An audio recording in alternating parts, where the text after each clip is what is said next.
Il est important de comprendre le sens du mot jaloux. Son emploi en Exode 25 pour décrire Dieu est différent du péché de jalousie en Galates 5:20. Nous employons généralement ce mot dans le sens d'envier quelqu'un qui a quelque chose que nous n'avons pas. On pourrait être jaloux de quelqu'un qui a une belle voiture ou une belle maison, des biens matériels, ou encore du fait de ses capacités en compétences, par exemple sportives, ou en raison de sa beauté. En Exode 25, Dieu n'est pas envieux de quelqu'un qui a quelque chose qu'il voudrait ou dont il aurait besoin. Exode 24:5 dit: Tu ne te feras pas de sculpture sacrée, ni de représentation de ce qui est en haut, dans le ciel, en bas sur la terre, et dans l'eau, plus bas que la terre. Tu ne te prosterneras pas devant elles, et tu ne les serviras pas, car moi, l'Éternel ton Dieu, je suis un Dieu jaloux. Dieu est donc jaloux quand quelque chose qui revient de droit est donné à quelqu'un d'autre. Dans ces versets, Dieu parle des hommes qui fabriquent des idoles et se prosternent devant elles pour les adorer.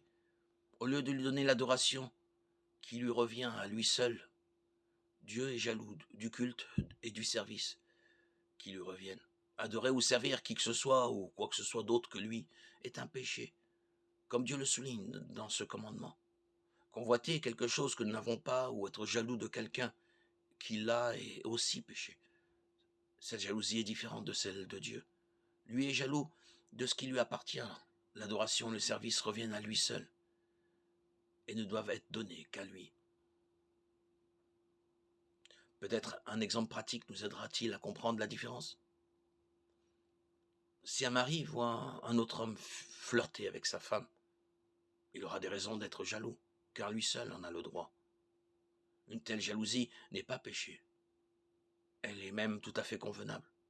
Être jaloux d'une chose dont Dieu déclare qu'elle vous appartient est bon et légitime. La jalousie est un péché quand il s'agit de quelque chose qui ne vous appartient pas. La louange, l'honneur et l'adoration reviennent à Dieu seul, car lui seul en est vraiment digne. Par conséquent, Dieu a des raisons d'être jaloux quand la louange, l'honneur et l'adoration vont aux idoles. C'est la jalousie que l'apôtre Paul décrit en 2 Corinthiens 11:2. En effet, je suis jaloux de vous, de la jalousie de Dieu.